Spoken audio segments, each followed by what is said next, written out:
Hello everyone, welcome back to Law Vista. इस video में हम सीखने वाले हैं कि अगर आपको सर्टिफाइड कॉपी अप्लाई करना है फैमिली कोर्ट में तो उसका पूरा प्रोसीजर क्या होता है, और अगर आपको जो फॉर्म है वो फॉर्म को कैसे फिल करना है, ये सारी चीज़ें अगर आपको सीखनी है तो आप ये वीडियो एंड तक देख सकते हैं। और आई सजेस्ट कि आप कोर्ट विजिट करने के पहले ये वीडियो देख लीजिए, ताकि वहां पे जाने के बाद में आपको कॉन्फिडेंस हो, आपको नॉलेज हो कि आपको आगे क्या प्रोसीजर फॉलो करने हैं। तो सर्टिफाइड कॉपी अप्लाई करने के लिए सबसे पहले आपको कोर्ट में जाना है, और वहां पे जो जेरोक्स वाले होते हैं उन्हें आपको बोलना है कि मुझे एप्लीकेशन चाहिए सर्टिफाइड कॉपी के लिए। तो वो आपको एक ऐसा एप्लीकेशन देंगे। उस एप्लीकेशन पे आपको 5 रुपीज का कोर्ट फी स्टैंप लगाना है, और यहाँ पे आपको राइट साइड में कॉर्नर में आपको दिख रहा होगा name and address of the applicant. यहाँ पे अगर एप्लीकेंट वहां पे जो पर्सन है, जो पार्टीज ऑफ द डिवोर्स में से जो एक पार्टी है जो आपका क्लाइंट है, या फॉर एग्जाम्पल आप म्यूचुअल डिवोर्स के में एडवोकेट है दोनों पार्टीज के लिए, एज द केस में भी, तो उनका यहाँ पे आपको नेम और एड्रेस डालना है।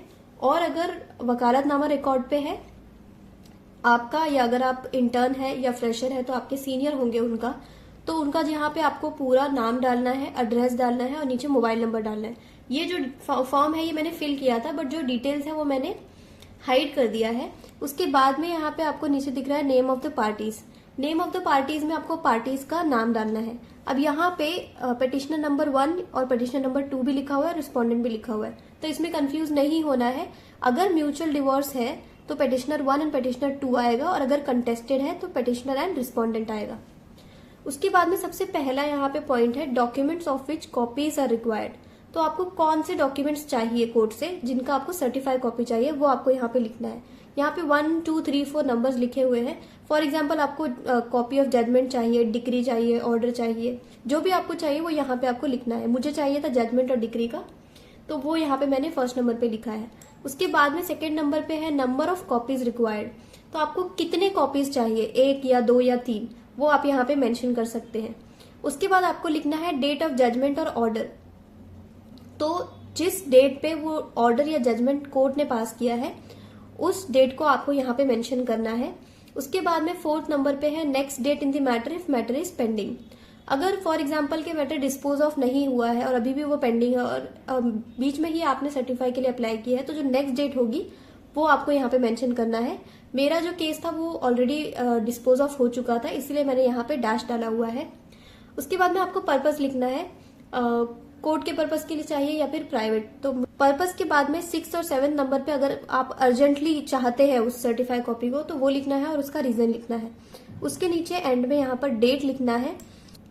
अथॉरिटी, यहाँ पे अथॉरिटी का मतलब ये है कि अगर आप इंटर्न है या फिर जूनियर एडवोकेट है और अगर आप अपने सीनियर के बिहाफ पे ये एप्लीकेशन कर रहे हैं तो आपको अपने सीनियर से यहाँ पे साइन लेना है, विच मीन्स के they are authorising you to collect this certified copy और to apply for the certified copy.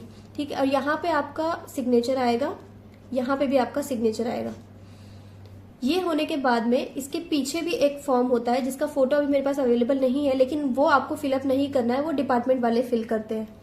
तो ये एप्लीकेशन आई होप आपको समझ आ गया होगा कि इसको फिल कैसे करना है। उसके बाद में आपको डिपार्टमेंट में जाना है और पूछ सकते हैं वहां पे जाकर कि कौन से काउंटर पे आपको ये एप्लीकेशन देना है। तो एक बार ये एप्लीकेशन फाइल कर दोगे आप, तो आपको यहाँ पे कुछ अमाउंट जो है वो पे करना पड़ेगा। फॉर एग्जाम्पल 200 और 100 रुपीज। जो अमाउंट है वो डिपेंड करता है नंबर ऑफ कॉपीज जो आपको चाहिए। तो फॉर एग्जाम्पल आपको 200 रुपीज देने पड़ते हैं यहाँ पे, तो आपने 200 रुपीज पे कर दिया है। उसके बाद आपको रिसीट मिलती है। ये फोटो थोड़ा सा आपको ब्लर दिखेगा, लेकिन इसमें इतना कुछ डिटेल नहीं है जो आपको ध्यान देने की जरूरत है। मैं सिर्फ आपको ये दिखाना चाहती हूँ कि जो रिसीट है वो ऐसी दिखती है। अभी ये जो सीसी डिलीवर्ड लिखा हुआ है, ये आप एक बार कॉपी कलेक्ट कर लेंगे ना डिपार्टमेंट से, तो आपको ये स्टैम्प लगा के मिलता है। उसके पहले आपको ये रिसीट मिलती है। ये रिसीट आपको संभाल के रखना है, क्योंकि ये रिसीट दिखाने के बाद ही आपको सर्टिफाइड कॉपीज मिलेंगे। तो एक बार आपको उन्होंने टाइम दे दिया कि फॉर एग्जाम्पल उन्होंने बोला कि आप 15 दिन के बाद या फिर विद इन 1 और 2 वीक आप वापस आ सकते हैं कलेक्ट करने के लिए। तो उतने टाइम के बाद में आपको ये रिसीट लेकर जाना है, गवर्नमेंट में जाना है। वहां पे जाकर आपको इंक्वायरी करनी है कि उस पर स्टैंपिंग वगैरह हो गई है आपके जो कॉपीज है उस पर, और वो अगर कंसर्न ऑफिसर के पास में आ गई है तो वहां पे जाने के बाद आपको ये रिसीट उनको दिखानी है वो ये रिसीट लेंगे और उसके बाद में जो भी एक्स्ट्रा अमाउंट है वो आपको रिटर्न कर देंगे, या फिर अगर एक्स्ट्रा चार्ज और लग रहे हैं वो आपसे लेंगे और उसके बाद में आपको कॉपीज जो है वो दे देंगे और उसके बाद यहाँ पे आपको स्टैम्प मिलेगा कि आपको डिलीवर हो गई है। तो इस तरह से आप सर्टिफाइड कॉपी अप्लाई करके जो भी डॉक्यूमेंट आपको कोर्ट से चाहिए वो ले सकते हैं। ये हो गया है हमारा कंप्लीट प्रोसीजर सर्टिफाइड कॉपी को अप्लाई करने का। तो I know this was the small procedure और बहुत छोटी सी बात है, लेकिन जिन्हें नहीं पता होता है उनके लिए ये बहुत ज्यादा हेल्पफुल होगा। वो अगर कोर्ट विजिट करने के पहले ये वीडियो देख लेते हैं तो उनको बहुत ज्यादा मदद मिलेगी। प्रोसीजर पता है, फॉर्म्स पता है, तो थोड़ा सा कॉन्फिडेंस आता है और जो काम है आपका वो जल्दी हो जाता है, आपका टाइम बच जाता है। तो ये था कंप्लीट प्रोसीजर। आई होप ये प्रोसीजर आपको समझ आया होगा। अगर कोई भी आपको डाउट होता है या कोई भी चीज आपको नहीं समझ आई है तो आप मुझे नीचे कमेंट सेक्शन में लिख सकते हैं डिटेल में। आई विल ट्राई कि मैं सारे जितने भी आपके कमेंट्स हैं उनको पढूं और उनका रिप्लाई दे सकूं। अगर आपने अभी तक चैनल को सब्सक्राइब नहीं किया है तो do subscribe to Law Vista.